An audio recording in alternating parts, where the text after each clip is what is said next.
This first session is a bit about warming up. It's a bit about understanding who is in the room. It's also about learning how to play with the little remote control that you have just in front of you. Some of you have been there last year, so you would know how that works. But it's just a way to be a bit more interactive with us and not just to have to listen. So it's not one way, it's two ways. And I'm sure that you will also enjoy times of discussions and debates. We will have also this morning, after this little presentation that I'm doing with Johanna, a first panel. And I think there's many questions that have been prepared, but the panel is not just to discuss with each other, but it's also a way to interact with you. So I hope that this will work well. I'd like to introduce Johanna Lincoln for those who don't know her. I think everybody should know her because she's been really at the heart of the preparation of the seminar. I think she has probably interacted with all the speakers, but also with most of the participants. She's the reason for why you're here too, because without her it wouldn't have been possible, and I want to thank her for that. And I think it's just time now just to start our little presentation. Let me start by that. Let me start by telling you what the objectives are. The overall objective is, of course, to help participants understand better IFRS. And let me start by saying that this idea of having a workshop on IFRS is a joint idea of the IFRS Foundation and the WorldBank. This has come out from discussion that we had with Mike Wells at the beginning and continuous discussion with Darryl Scott and another member of the board. There is a mutual interest from regulators to better know what IFRS are about, to look at them more in depth. Also because the principle for banking supervision have slightly changed towards more control over banks' financial statements. I think that's one reason for which regulators are interested in IFRS. Why the IFRS Foundation and the ISB are interested about what think the regulators is basically they are the standard setter and they need to know what regulators think about the solutions that are discussed.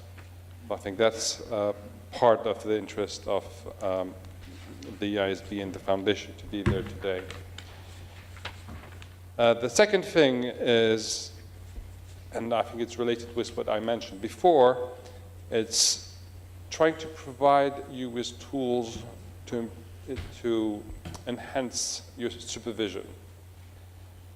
This is a constant theme that we've used for the last 3-4 years with many of you, and it's saying just, you look at prudential returns, that's good, that's fine, that's your job, but there are also a lot of information that are included in the financial statement, and probably in IFRS financial statements more than anything else, that you can use.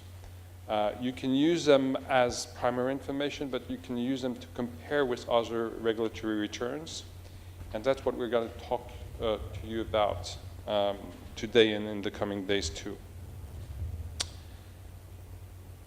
The other objective, and it's also a constant theme that we're using, is trying to raise your awareness about discussion that you can have with preparers and with auditors. We had a workshop in November, I think, about that with a limited number of you, and we are preparing together with European Banking Agency a questionnaire. Actually, the questionnaire is out and we'll work on that questionnaire to give you an idea of all the practices that are across Europe. And the EBA will actually use this questionnaire to draw some new regulations and guidelines. Finally, not only you communicating with preparers, auditors is important, but if we give you some of the tools, some of the understanding of what IFRS is about, you can also be in a position to challenge what has been prepared and what has been audited. And I think we will learn about IFRS enforcement more during the session, and that hopefully will be helpful to you. So, a lot of what we do is to prepare. The delivery is you know, the 5% that you see is like 5% of the work. So we try to think quite precisely of what we want you to have. We want you to have a technical update. That's the major part of it. But we want you to learn about what are the discussions, what are the opinions of different people.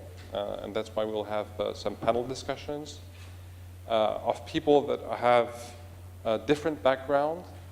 We will have an auditor. We will have a former banker and now part of the standard setting body of IFRS.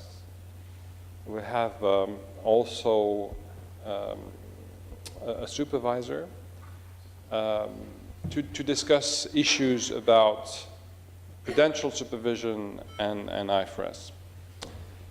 We'll have also other panels in the coming days. The objective also is to build capacity. So some case study has been prepared, so you can actually interact and work on them, and that will be led by Hugh Shields, Daryl Scott, and Mike Wells. And networking is also important. So we'll have lunch here every day. We'll have comfortable breaks, half an hour breaks at each time, so you can have time to relax and discuss. We have a wonderful terrace. You have seen that. We also will have a dinner tomorrow night for more interaction. So now about the topics. Topics are going to be numerous. Of course, the central topic is going to be IFRS, but we'll have a discussion about Basel III, Solvency II, a lot of discussion about disclosures and judgment and estimates, fair value, impairment, financial instrument, and insurance contracts. I would stress again that insurers are interested in financial instruments. There is a smaller part on insurance contracts, but that's only what is specific to the insurance business. Financial instruments, it's all the asset side of the insurance business. So it is relevant for insurance supervisor too. So we've done two things to prepare this session and to get the people in the mood. The first thing we did was to send you questionnaires about IFRS enforcement in your country to just get a bit of a picture. And the second thing is we took 13 financial statements from non-European countries, and we looked at the disclosure under IFRS 7. So we didn't look at everything. These annual reports, they are 100, 200 pages, but we focus specifically on disclosure on financial instruments. So Johanna is going to start by talking about Yes, so I'm going to present the results from the survey questionnaire that has been sent to you. So first of all, thank you very much for everyone who responded. It's much appreciated. So basically the findings from the few slides coming up will be from this survey, but also from some brokers' notes, from some data from central banks, Ministry of Finance. So first slide is the banking market, an overview of the banking sector. So as you all know, the European banking sector has been facing tough deleveraging over the last years. And this was driven by the expansion of cross-border transactions and in some countries as well by stricter regulations. So stricter liquidity, capital ratios, consolidation also of the euro area banking supervision under the ECB. So as we can see on the graph, the first one is the total banking assets in billion of euro in 2013. So despite all these adverse conditions, there has been a limited spillover on the CEE region. So actually the trend was that in 2013, the total banking assets have increased in the region. So what stands out on this graph, we can see the Polish market with approximately 339 billion of euro of total banking assets, followed by the Czech, 190 approximately, Ukraine, 115, Hungary, 105, up to Kosovo with 3 billion. So if we move to the next graph, the one below, it is the number of banks per country. It is, if we combine it with the graph above, an indicator of the market concentration. So in countries such as Czech Republic, Croatia, Slovakia, BIH, Albania, there is a concentration among the top 5 banks. And in contrast, in some countries like Ukraine, Poland, Bulgaria, and Serbia, there is a low concentration. The case of Ukraine actually is very interesting. One could expect that there would be in the future further market consolidation. If we look at some overseas banking markets of roughly the same size, so if we look above, and we look at the Czech Republic, more or less, Romania, Hungary, they have approximately 40 banks. Whereas in Ukraine, there's 180 banks in operation.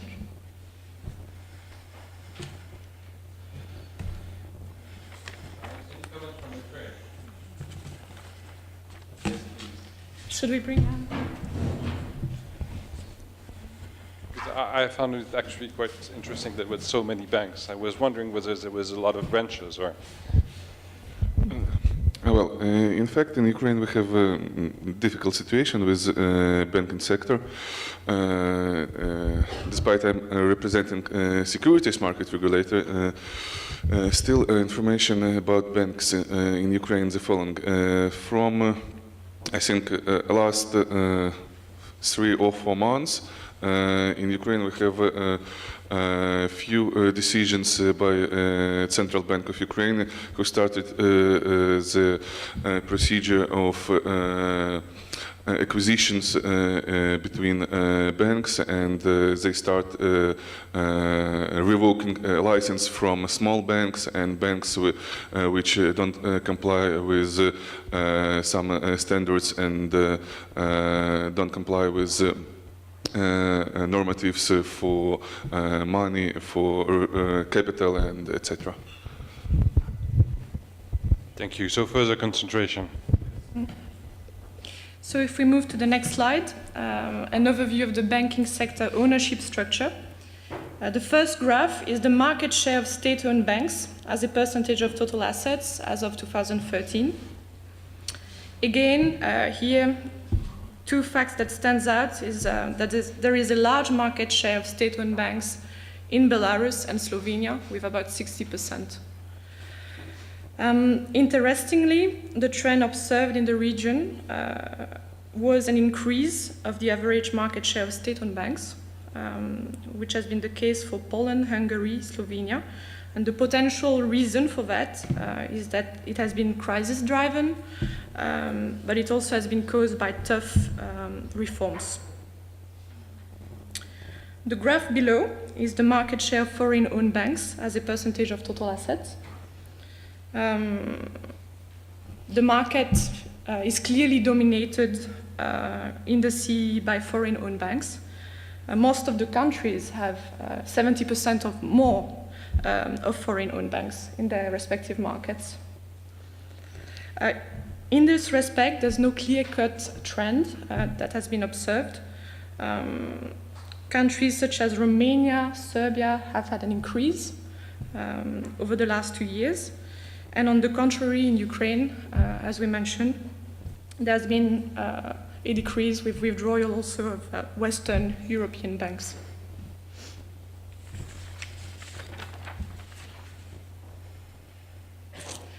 So now moving to the insurance market. The insurance market in the CEE remains attractive. This is because of different factors, such as the size of the population, the size of the economy, the prospect of economic growth, the fact also that the market is underpenetrated. So all that provides reason for attractive growth potential in the region.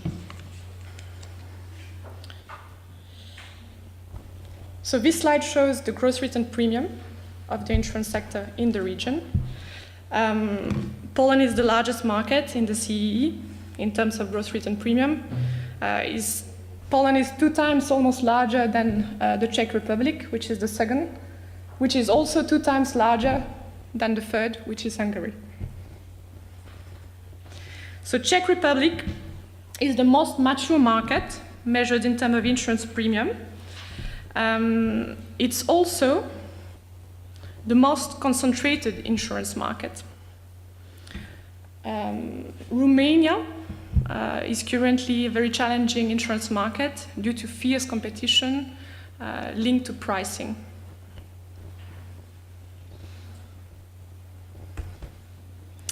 So this slide is to give you an overview of the IFRS adoption in the region. There's 4 different categories that we highlighted. IFRS as adopted by the EU, so this is all the countries that are highlighted in light blue. So for example, the case of Latvia, where IFRS is required for banks, for insurance, and for consolidated financial statements. The darker green, are the countries for which it's IFRS as published by the IASB. So for example, the case of Armenia, it's required for bank, insurance, and listed companies. The countries in light green, so this is countries currently in the process of converging towards the adoption of IFRS, or they have IFRS as adopted locally. We have the case of Macedonia, where banks follow the accounting method which is prescribed by the central bank. And there's also specific requirement for insurance, but they are moving towards complete IFRS. And finally, the darker gray is countries with no current plan to adopt IFRS. So there's more details in appendix. These are based on the response we collected, but also a report from the beginning of 2013. So, enforcement practices. So what is enforcement? So it's the examination of compliance of financial statement with the applicable reporting framework. So this can be local accounting or IFRS. And it also includes taking corrective measures if a non-compliance is observed. So if we look at the first 2 graphs, enforcement structure in different countries may vary. In the majority of the countries, It's a central competent entity, administrative authority, who is in charge of enforcement issues. In some countries, it's designated bodies or a combination of public and private bodies. We have today actually some people from Austria, from the enforcement unit. I think I can see Guido, who is going to present tomorrow and share also his experience on the last year of creating this specific IFRS enforcement unit in Austria and how they dealt with specifically IFRS 9.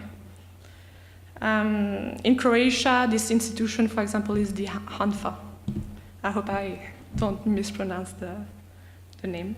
So if we look at the graph, I mean, we didn't have a lot of response. We have 1/3 approximately who didn't respond, 1/3 who said yes. We have one IFRS enforcement unit, and 1/3 said no. And if we look at the graph next to it, this is the split of the one who says yes. How many entities do they supervise? Do they look at enforcement? And 50% responded that they have more than 50 companies that they are looking at.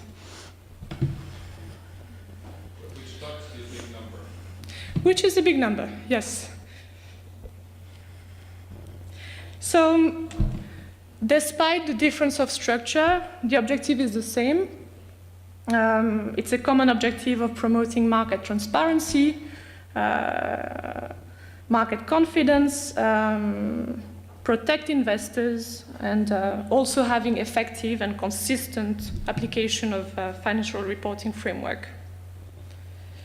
So if we move to the graph below, enforcers typically take actions that are proportionate to the nature of the breach observed and also of the materiality of the finding.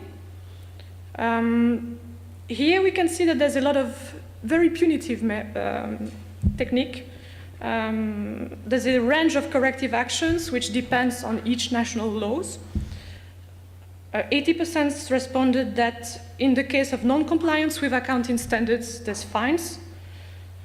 30% loss of license, 20% prison sentence, and 20% claims for reparation by shareholders.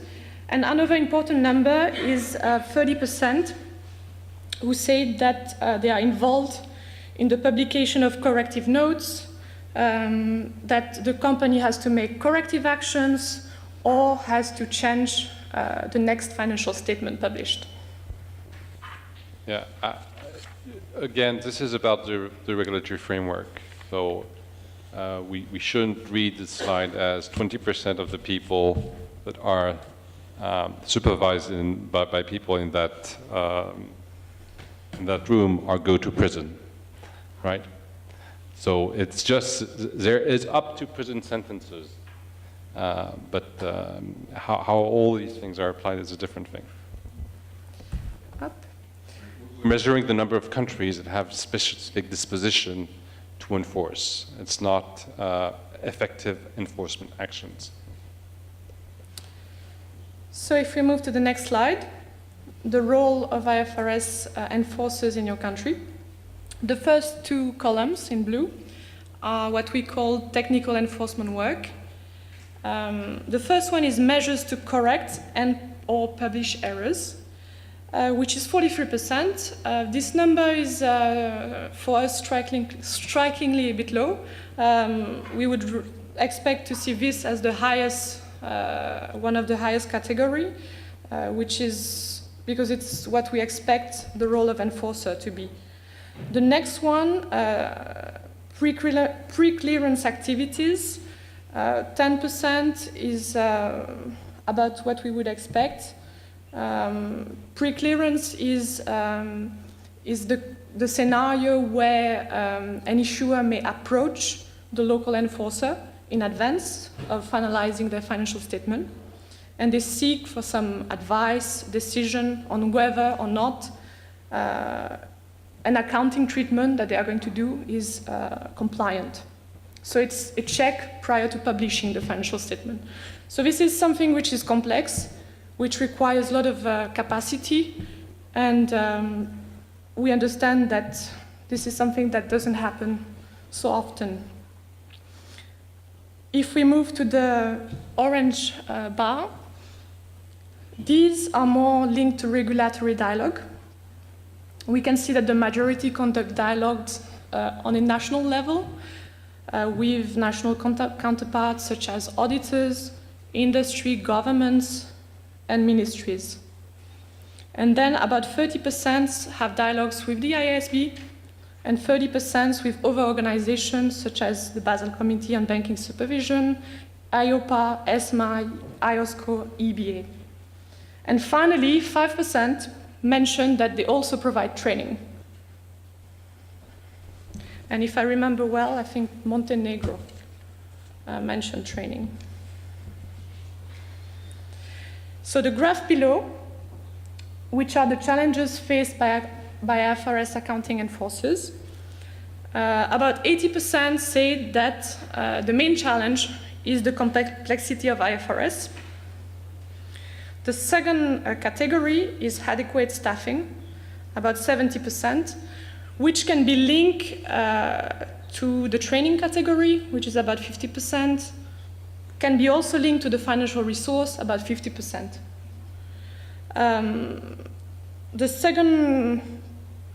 The third actually category will be more linked to communication, the relationship with auditors, and the communication with the entity that you are supervising.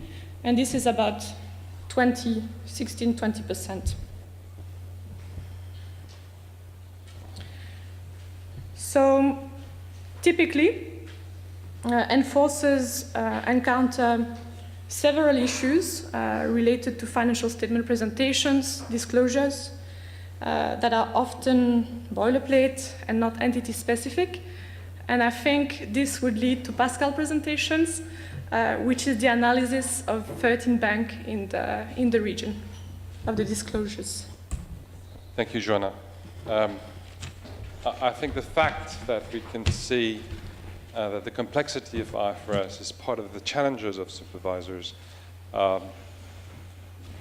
is a major reason for us to do this kind of workshop to make you understand that they are complicated, but I don't think that they are that complicated, but you have to have the proper training to understand them properly. Any questions, any reactions to what was presented before? I think we're just warming up. Mm-hmm. Okay. So, just quickly, we thought that it would be a good idea to complete the picture before we start, to talk about the hardcore topic, which is IFRS. That we would provide a bit of a view of how was IFRS applied in Southeastern Europe and the Central Caucasus. We didn't look at EU financial statements, so we didn't look at any financial statement for Czech Republic, Poland, or Latvia. So we took 13 banks for from the ECA region. I leave you the pleasure to read which are these banks. I could say that many of those actually are foreign-owned, but not all of them. What we tried to do was to get the biggest ones. We didn't want to have the smallest one because it wouldn't have made sense. But if all the banks had a chance to have the resources to prepare IFRS properly, would they be able to do it? So that was a question behind the study. So 13 banks from Albania, Armenia, Azerbaijan, Belarus, Bosnia, Croatia, Georgia, Kosovo, Macedonia, Moldova, Montenegro, Serbia, and Ukraine. I won't read all the names of the banks because that would be a litany. Overall comments. I think one thing that was interesting, which is not a requirement of IFRS, but that we would expect nowadays, is a mention about going concern. Why? Well, because the financial crisis has shown that some banks could have problems, and it's certainly the auditors are asking the question whether there is a going concern or not. Now, what I would mention too is that there is a reform of the audit reports, and the IFRS-based, which is another acronym for a standard board that prepares auditing standards, is today thinking about, and has actually written so in an exposure draft, having a statement on going concern in the auditor's report, which means that the preparers will have to write something about that too. So I thought that was, a few banks have mentioned it. More have mentioned that there was economic uncertainty, but didn't say anything about going concern. The second thing is that, well, let me put all of these because I don't think they're in the right order. The second thing is, I would say that the credit disclosures, and that the last remark, are overall good. You know, that was a good conclusion of the study, is there was many disclosures and there were overall quite good. One of the things that was a bit of a challenge was that some of these disclosure were quite boilerplate. What do I mean by that? Well, basically, when you prepare, or when one prepare his disclosures or his accounting policies, they're not cut and paste from the book, which is IFRS. They should be customized to reflect the operation of the banks. Or any enterprise. And what we found is that sometimes, and actually many times, you would have, for instance, disclosure about some operation or that would not exist in that bank. For instance, disclosure about held to maturity instrument and the bank would not have any. You know. So it's just the reminder that the annex or the notes to the financial statements have to be prepared in relation to the operation of the bank and not only in relation with the standards. So very few banks, although the disclosures are good, but very few banks customize those disclosures. Also, a second reminder is that disclosures of information, they are provided on the basis that these are documents, on the basis of documents that are provided to management for decision making. So basically, under IFRS 7, those disclosures on risk, they should be actually very pragmatic, very useful, right? And they should be also very useful to regulators. And sometimes I think this is a bit forgotten. You don't have the details that one should have, and we'll see that in the presentation afterwards. There was also a very few disclosures on NPLs and on NPL thresholds. Or we know that NPLs do not carry the same definition in all different countries. So it's useful to compare one country to the other, or one financial statement to the other, to have an idea of what is the trigger. So, the basis of the preparation, 30 banks, I just said that. We had a mix of local banks, 6, foreign-owned banks, 7. Compliance with IFRS 11 were, I would say, fully compliant with IFRS, and they stated so. 2 banks stated that their policies were derived from IFRS or were not completely in compliance with IFRS because, one, the translation they used was from 2009, and therefore they didn't have the IFRS as adopted by the ASB. I think that was the case of Serbia. There was another case, it was a bank from Croatia, which says, well, we do have additional provisions that are not presented in the way IFRS would present them, and therefore we are compliant except for. The currency in presentation, generally it's the currency of the country.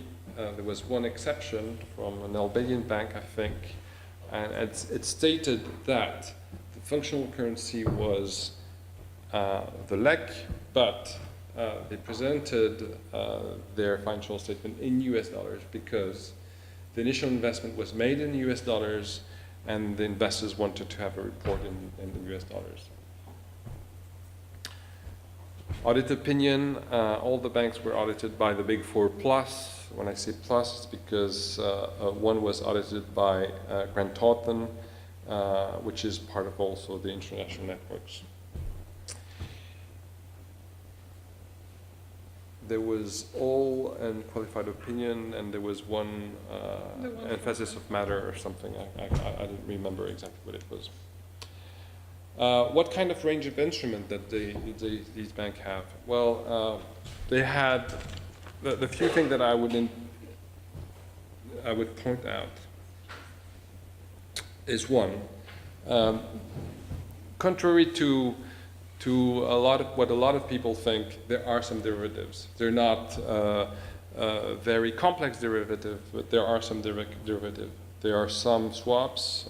There are some foreign exchange derivatives. Even in Southeastern Europe and the Central Caucasus. So that's important. So it's, we cannot say anymore, well, you know, derivative, it's not something that is used in our countries. The second thing that I said just before, but I would highlight it again, is we have companies that, for instance, have some instrument held to maturity, and they say, in their notes, and in fact they don't have any instruments, so that are held to maturity. They just disclose a policy that is not relevant to their operations, which obviously they shouldn't do.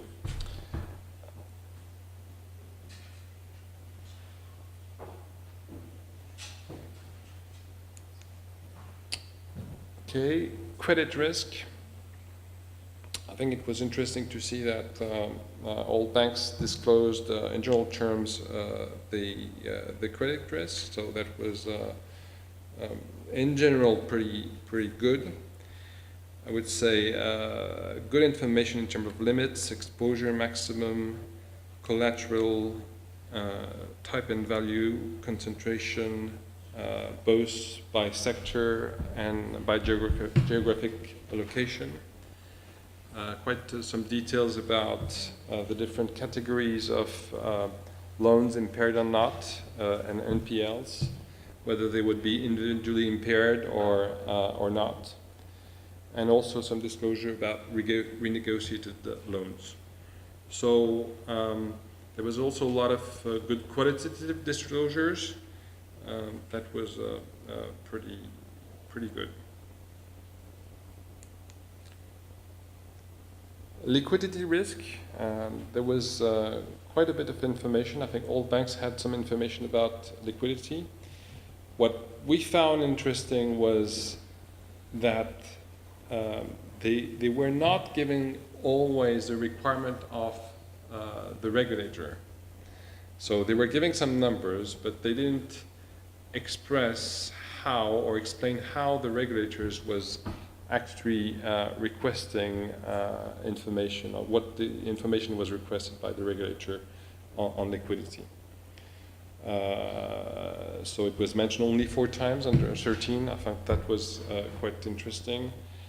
There were some maturity tables for nearly all, except one who said management is using a maturity table to look at liquidity risk, but they didn't provide it. And again, the objective of these disclosure in IFRS 7 is to provide some information based on what is presented to management. So it should have been there.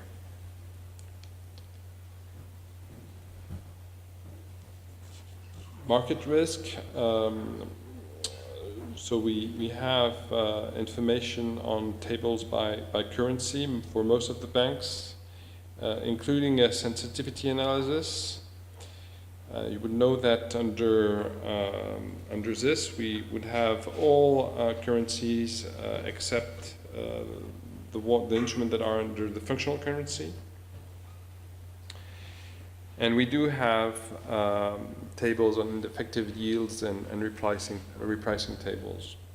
So overall, a good information for the majority of the banks. Now, another thing that we found very interesting for regulators is to have information about capital management. And we found that there was not a reconciliation with regulatory capital for all the banks. And we found this tool to be important for you because this is a way you can say, well, I can compare the prudential return I have with the financial statements. If I don't have any reconciliation, then it is a problem. I have to make it, I have to request it. So we found that it was good practice to have this information.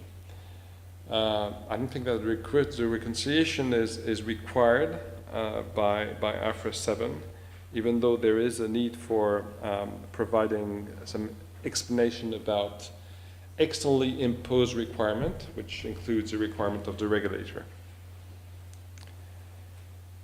Now, a last slide about policies, estimates, and judgment. I think we will still speak a lot about policies, estimates, and judgment during this workshop. We certainly did last year talk a lot about the importance of judgment. It's not always that these banks have disclosed the importance of the judgment that was applied in the financial statements.